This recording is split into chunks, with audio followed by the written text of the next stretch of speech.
and welcome to the QPR Preview Show. And you join us outside the bottom three. Finally, for the first time since the 29th of September, QPR made it out of the drop zone, beating Rotherham. But from facing the team at the bottom of the table, we now face the team at the top with a trip to Leicester looming large. And it's a double header, so we'll also be considering our chances against West Brom.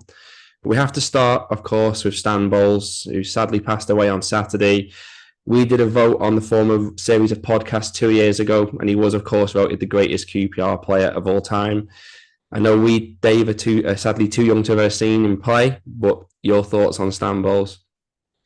Yeah, I mean, he's definitely go down as one of our greatest ever players. But I think when you see that when he come in, he was replacing Rodney Marsh, who had scored like over 100 goals and seemed irreplaceable. And he didn't only replace him; he was probably better than Marsh and went on to achieve even more. On the pitch, he was just incredible. They almost won the league. He scored like record number of goals in Europe. He was an incredible player, but it was also off the pitch as well, wasn't it? And there's some of the stories about him. I'd recommend his autobiography for anyone who hasn't read it. The stories are incredible, and the whole package just makes him so unique and so loved by QPR fans. And, for me, I didn't see him play. Like, I've seen the footage of him, but I wasn't there at the time. It was remembering him in the 90s and noughties, seeing him in the pub after the game and just seeing fans so in awe of him. Like, oh my God, it's Stan Bowles. But he just talked to him, he's so humble and was like, oh, yeah, we were rubbish today or they played well today, just like talking as any two fans would. And he was just such a humble guy and such a nice guy. And it's so sad that he's gone and what's happened the last few years with him. Yeah, it's a shame that obviously the last few years of his life he couldn't be around QPR and enjoying his football like he did in his career. And I saw a good quote on Twitter that said, if he's not your favourite player because you're too young, then he's going to be your dad's favourite player or your mum's favourite player. And I suppose the greatest tribute we can pay him is that I don't think personally he'll ever be replaced as QPR's number one legend. What do you think? No, I think that'll be. I think his legacy will probably live on forever. He'll go from generation to generation, and he was a one of a kind. We're never going to see his like again, really. Yeah, can you imagine how good a player is going to have to be, and over the amount of time and at the level they'd have to play for them to overtake Stan Bowles as QPR's number one? Because if we get a player that good these days, like we saw with like a Barry Eze, they get sold now, and QPR aren't playing at the level of the top of the top division, are we? So I think his legacy will be, I'm talking 100, 200 years. I think people will still be talking about Stan Bowles. And he may be gone, but at QPR, he's obviously never going to be forgotten because his name will, of course, look over the Loftus Road pitch for as long as the ground exists. And I think that's a fitting tribute for him. Rest in peace, Stanley Bowles.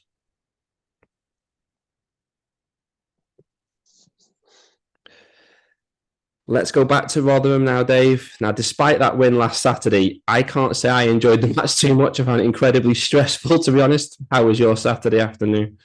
Oh, it was absolutely horrible. I mean, that first 10 minutes, it was like you go into the game and I think everyone was worried what might happen. Was it going to be one of them games where they don't turn up? And they were horrific the first 10, 15 minutes.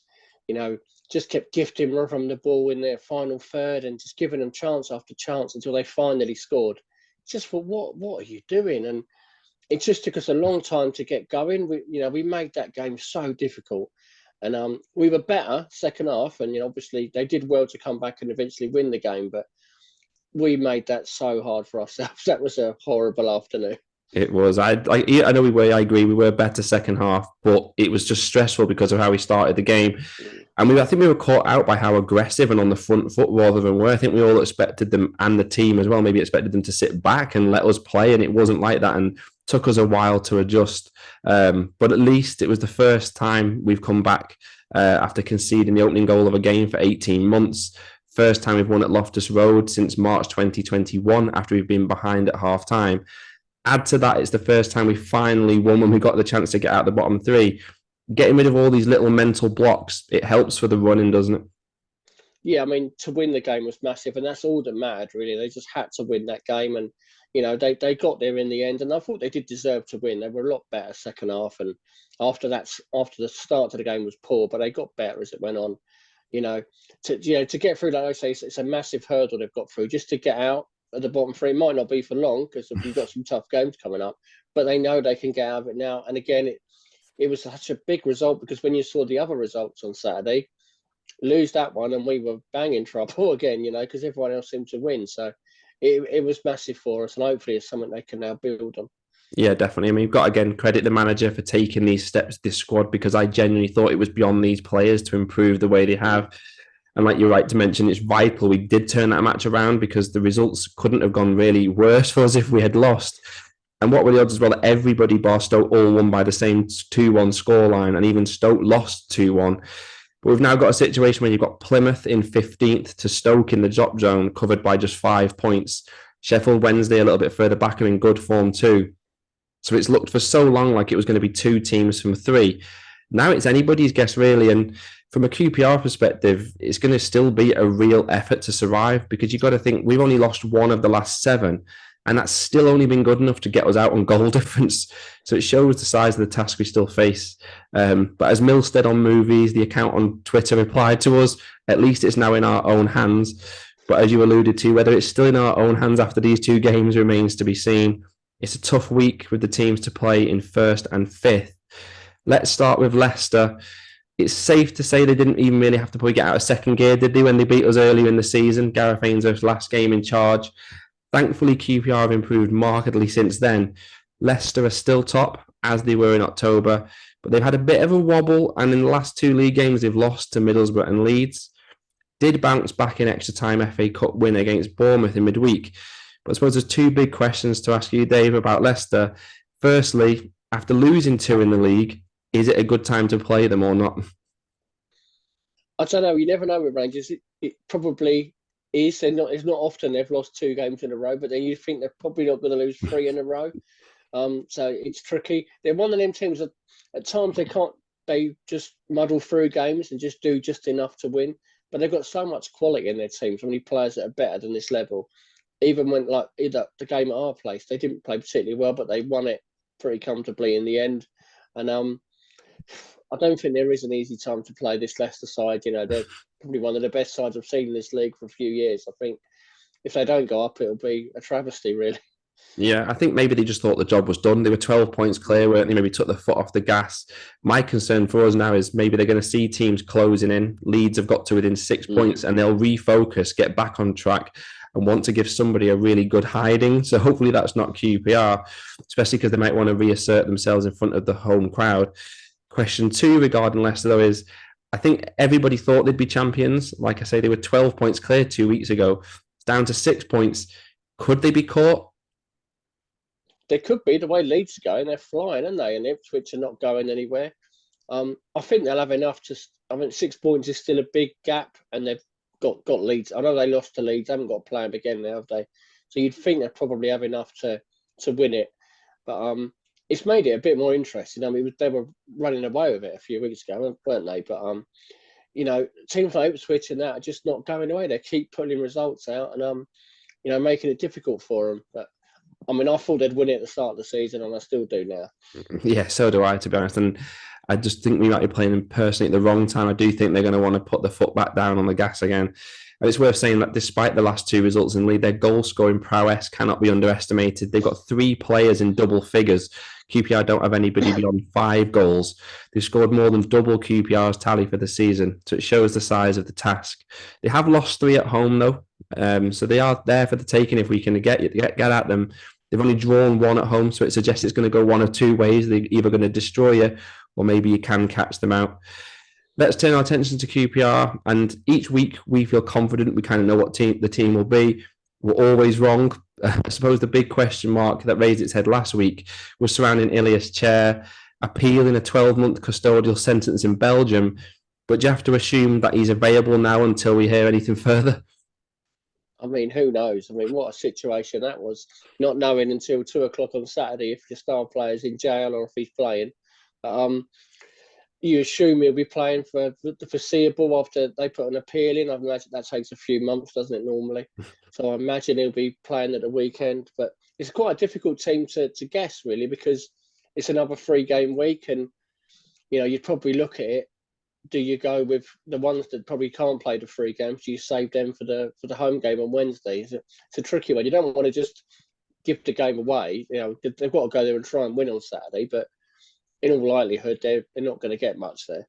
No, you're right. I mean, Ilias Chair, I don't know why the club didn't just put a picture of him arriving at the ground so they could just get rid of it because everyone was hanging around for the team sheet. I don't know how they snuck him into the ground because no one seemed to know.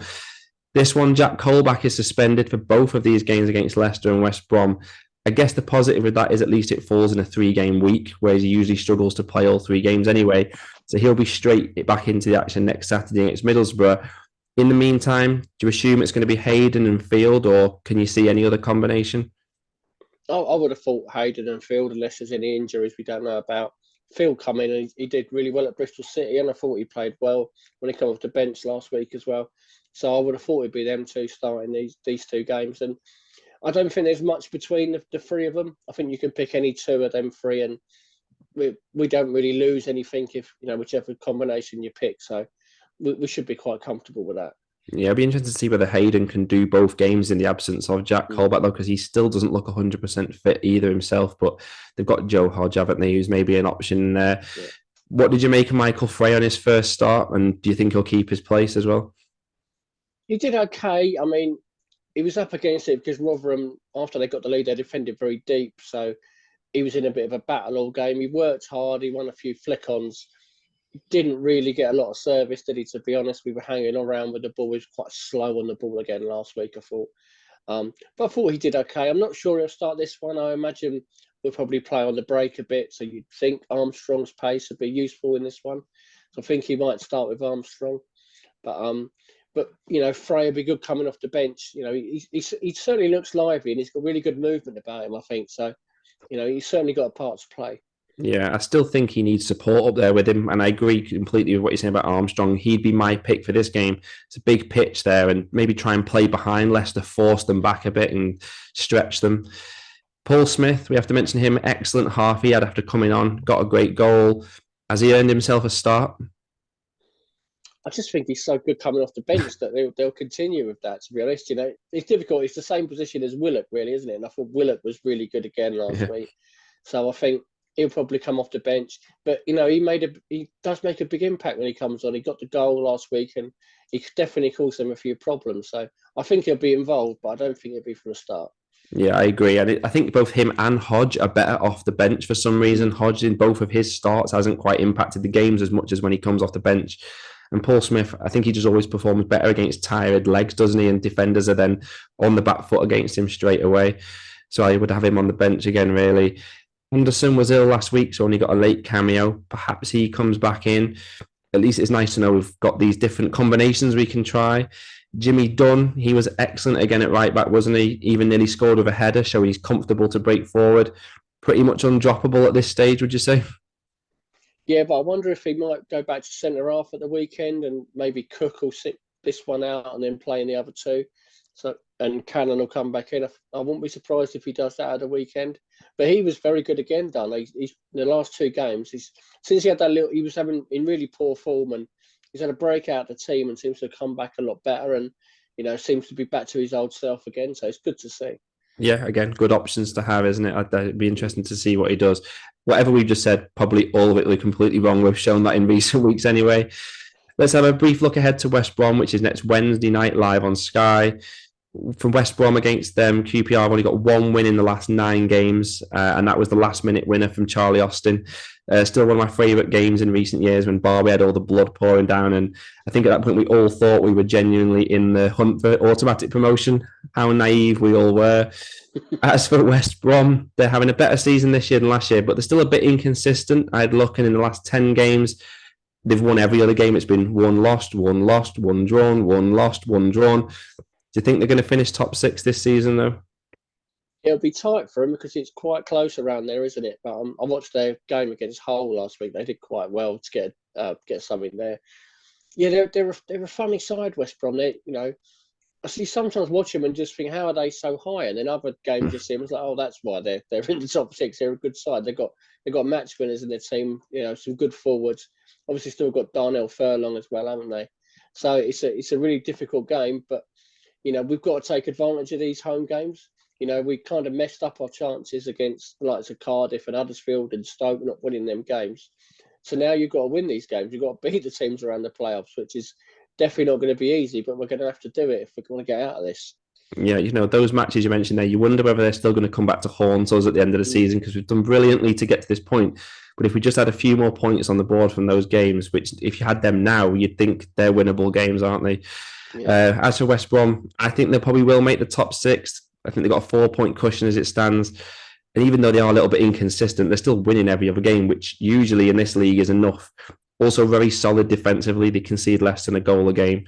So it'll be interesting to see whether we can break them down. Predictions then for these 2 games, 6 points on offer. What are you predicting? I can't. I'd love to see us get something at Leicester on going to the weekend, but I can't see. I think they'll probably beat us. I don't think they'll hammer us, but I think they'll probably beat us like 2 or 3-1, something like that. West Brom, I'm going to go for a win for that one. I think we can beat them under the lights and Loftus Road.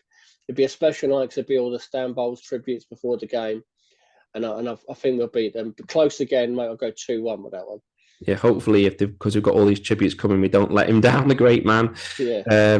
Leicester, against Leicester, there's been no draw between the two sides in the last 10 meetings, but I think we'd all take a draw now if it was offered to us. Maybe they played 120 minutes in the week away from home. Maybe that could help us in that one. My prediction is if we lose to Leicester narrowly, because we're always competitive now, famous last word. Obviously, now I just said that, but we are literally usually always in the game since Fuentes has taken over. I do think it could be a draw with West Brom, though, because it's on Sky. It's going to be a good crowd night, like you say, a positive atmosphere. We usually let ourselves down in those type of situations. But I do think both games will be close. Just hard to see us being better than those 2 teams, personally. But even a win, maybe if we can get one, and a defeat, 3 points would be a good week. You just have to hope we don't lose both games, because we've seen it with the form of pretty much everyone around us. 2 defeats, you could be adrift again this time next week. So 2 big games. Join us next week to reflect on all the action in those 2 games, and we'll be previewing the home match with Middlesbrough. Until then, I'm going to end the show a little different this week. Thank you, Stan Bowles.